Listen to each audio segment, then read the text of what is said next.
भारत का एक्टिवेटेड है। 8 मिसाइलें मार गिराई हैं। कोमल हमारे साथ बनी हुई हैं। कोमल, और क्या खबर आ रही है? देखिए किशोर, इस वक्त और खबरें हमारे पास पहुंच रही है कि वहां का जो इलाका है, जो छन्नी इलाका है, सैनिक कॉलोनी छन्नी के बीच एक आर्मी जो कैंप है वो सुरक्षित है पूरी तरह से, और वहां पर सुरक्षा बल पहुंच चुके हैं, मौके का जायजा ले रहे हैं और ये भी देख रहे हैं कि किस तरीके, कहां से, क्या इंटरनेशनल बॉर्डर की तरफ से फायर आया है या फिर जो एलओसी अखनूर सेक्टर से वहां से फायर आया है, किस तरह, कहां से ये धमाके की बात है, कहां से ये एक्शन हुआ है। और यही नहीं, नौशहरा इलाके में भी जो है वो क्रॉस बॉर्डर फायरिंग हो रही है। पुंछ में फायरिंग खोल दी है और नौशहरा में हो गया। तो भारतीय सेना के जवान जो है वो लगातार जो है वो जवाबी कार्रवाई में उनको मुंह तोड़ जवाब दे रहे हैं। लेकिन सबसे बड़ी बात है कि देश पहलगाम हमले के बाद भी वैष्णो देवी में यात्रियों की कमी नहीं आई थी और भीड़ वहां पर बहुत ज्यादा है। यात्रियों को भी सुरक्षित रखना है, यात्री भय में न रहे, डरे नहीं। तो ऐसे में वैष्णो देवी जो कटरा है वहां पर बाणगंगा, अर्धकुंवारी भवन, सब जगह पुलिस को इमीडिएटली भेजा गया है, तैनात किया गया है, क्योंकि ब्लैकआउट किया है। तो अचानक से ब्लैकआउट क्यों किया है? ऐसे में यात्री जो देश भर से आए हैं वो घबराए नहीं, डरे नहीं। उनके लिए पुलिस प्रशासन को वहां पर भेजा गया है ताकि उनको ये बताया जाए, समझाया जाए कि उनकी रक्षा सुरक्षा हेतु ये ब्लैकआउट किया गया है। जी किशोर। जी हाँ, ये दिख रहा है कि एयर डिफेंस सिस्टम ने नाकाम कर दिया है हमला।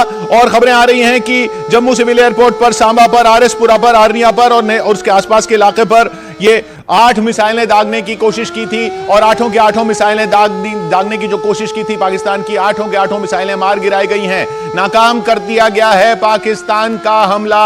ये लेटेस्ट खबर आ रही है। कई पाकिस्तानी ड्रोन मार गिराए हैं। ये आप देख रहे हैं तस्वीरें, जो जमीन से उठती हुई मिसाइल देख रहे हैं, ये जवाबी मिसाइल है। ये जवाबी मिसाइल है एयर डिफेंस सिस्टम की, जवाबी मिसाइल है आकाश मिसाइल डिफेंस सिस्टम की। उधमपुर, जम्मू, पठानकोट, अखनूर, इन सब जगह ड्रोन के हमले नाकाम कर दिए गए हैं, मिसाइल हमले नाकाम कर दिए गए हैं। जम्मू और पठान एयरपोर्ट पूरी तरह, पठानकोट एयरपोर्ट पूरी तरह सुरक्षित हैं। एयर डिफेंस सिस्टम ने पाकिस्तान का हमला नाकाम कर दिया है। तस्वीरें आप देख रहे हैं। इन तस्वीरों में गौर कीजिए। रोशनी जो नीचे से ऊपर उठती है वो मिसाइल डिफेंस सिस्टम की है।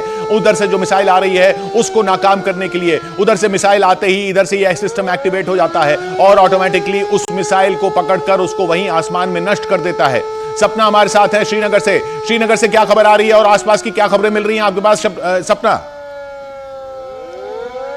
देखिए, ब्लैकआउट किया गया और इसी के साथ में स्थानीय प्रशासन ने, अभी हमारे पास में मैसेज आया, मेरे पास मैसेज आया, ये कहा गया है कि किसी भी तरीके की जो सिक्योरिटी डिप्लॉयमेंट, जो सिक्योरिटी के जितने भी एरियाज हैं या सीआईएसएफ के जितने भी एरियाज हैं उनसे दूर रहें। ये भी एक बड़ा अपडेट है। ये भी कहा गया कि उन सभी इलाकों से दूर रहकर आपको काम करना है, क्योंकि और एयरपोर्ट से ये भी एक अभी खबर आई है सामने, एयरपोर्ट जिस तरीके से जम्मू एयरबेस को निशाना बनाने की कोशिश की गई, पठानकोट एयरबेस को निशाना बनाने की कोशिश की गई, श्रीनगर के एयरपोर्ट, क्योंकि वो डिफेंस एयरपोर्ट है किशोर, और वही जो है एयरबेस भी है, वही सेम रनवे है, इसीलिए वहां से दूर रहने की भी हिदायत दी गई और वो पूरा एरिया तो पूरी तरीके से ब्लैकआउट है किशोर। जी हाँ, और हमारे साथ अमित अनेजा जुड़ रहे हैं। अमित अनेजा साहब जुड़ रहे हैं, रक्षा विशेषज्ञ। अनेजा साहब, ये बताइए अभी इसका क्या मतलब निकाला जाए? अभी तक तो ये खबरें आ रही हैं कि सारे पाकिस्तानी हमले जो है, हमले की कोशिश है, ये हमले की कोशिश है, उससे कोई नुकसान नहीं हुआ है, नाकाम कर दिए गए हैं। इसका क्या मतलब निकाला जाए अब आगे के लिए? देखो, सबसे पहली बात तो ये है कि हमको संयम और धैर्य से काम करना है। This is not the time to get excited.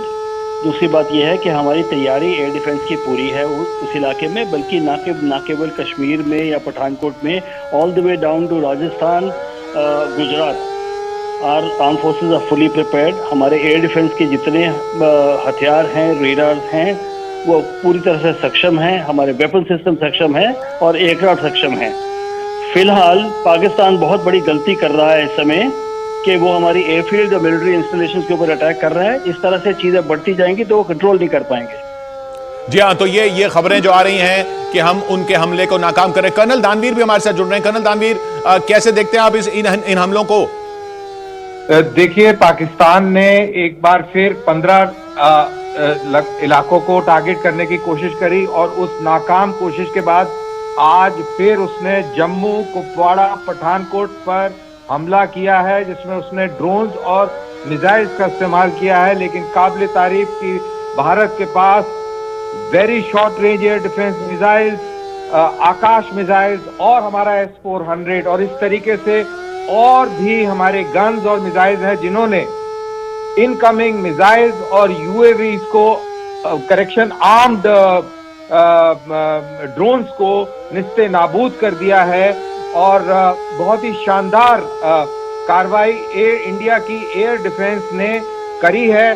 ये कहना गलत नहीं होगा कि ऑपरेशन सिंदूर के दूसरे फेज में इंडियन आर्मी की एयर जी मैं रोक रहा हूं आपको। सरकार का बयान आया है, सरकार का बयान आया है। हमको खतरे का पहले से आभास था और शानदार काम किया है, सारे हमले को नाकाम कर दिया गया है। हमले पर सरकार का बयान आया है। जम्मू में हमले पर सरकार का बयान है कि सेना के एयर डिफेंस का शानदार प्रदर्शन रहा।